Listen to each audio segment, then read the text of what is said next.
L'ostéoporose, c'est pas compliqué.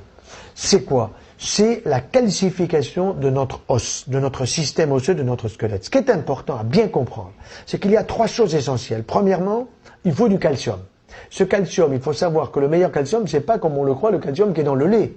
Nous sommes les seuls mammifères, en étant adultes, à consommer des laitages. C'est quand même quelque chose d'étonnant. Bon, le meilleur calcium, c'est le calcium végétal. Il faut savoir que le calcium végétal, le calcium d'un radis, prenons un radis tout simplement, ce calcium qui est présent là-dedans, eh bien 74% de ce calcium est absorbé par le tube digestif et va aller dans notre organisme, si possible, se fixer sur notre système osseux.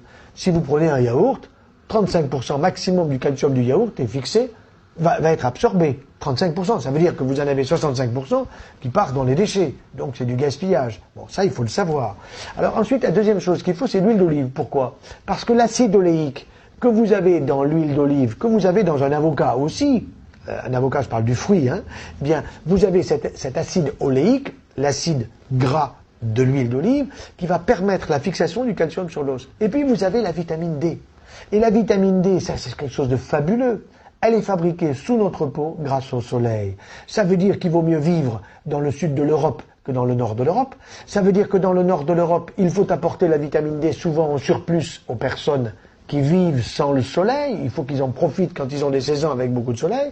Et que c'est quand même étonnant que dans nos pays du sud de l'Europe, on soit obligé de donner de la vitamine D à des personnes âgées, tout simplement parce qu'on les enferme dans des maisons de personnes âgées, alors qu'il faut les aider à aller prendre le soleil au minimum une demi-heure 2 fois par semaine sur le visage, simplement, et sur les membres supérieurs et un petit peu les jambes. Ça suffit pour fabriquer la vitamine D sous la peau dont nous avons besoin pour absorber le calcium.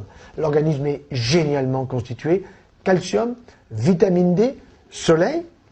En même temps, n'oublions pas que vous avez 1 mg de calcium dans un litre de vin rouge. Je ne vous dis pas de boire un litre de vin rouge, mais prenez votre ballon de vin le matin, pas au petit déjeuner, mais au repas de midi, votre ballon de vin le soir, et vous aurez un peu plus de calcium aussi, qui est utile pour avoir une bonne ossification. Alors, si vous voulez maintenant en plus éviter l'ostéoporose, excusez-moi, mais ne restez pas pendant des heures dans le fauteuil à ne rien faire.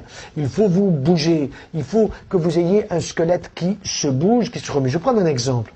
Imaginons que vous avez une fracture au ski. Votre jambe droite est dans un plâtre. On vous dit de la garder pendant un bon mois et demi. Au bout d'un mois et demi, on vous enlève le plâtre. Qu'est-ce que vous dites quand on vous enlève le plâtre? Oh, que mon mollet est atrophié.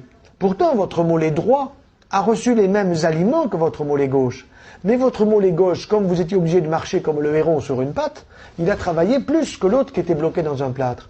Donc vous voyez que vous avez d'une part un muscle qui est musclé à gauche par rapport à droite, mais si vous regardez la radio maintenant, si vous regardez une radio de tibia droit par rapport à tibia gauche, vous allez voir que le tibia droit, il y a bien eu une calcification au niveau de la fracture. Ça s'appelle une priorité de consolidation. Et cette priorité de consolidation, elle s'est faite aux dépens du reste de votre tibia sur la zone qui a été fracturée. Par contre, vous allez voir que le tibia de l'autre côté, celui-là, il est parfaitement calcifié, parfaitement ossifié. Pourquoi? Parce qu'il a bougé, alors que l'autre était bloqué dans un plâtre. Et je crois que c'est un bon moyen pour faire comprendre la nécessité de se bouger. Encore une fois, ce n'est pas en marchant que vous allez éviter l'ostéoporose, parce que tous les bipèdes marchent. C'est en transpirant, en ayant une activité physique qui fait bouger véritablement vos muscles et qui fait bouger véritablement votre squelette.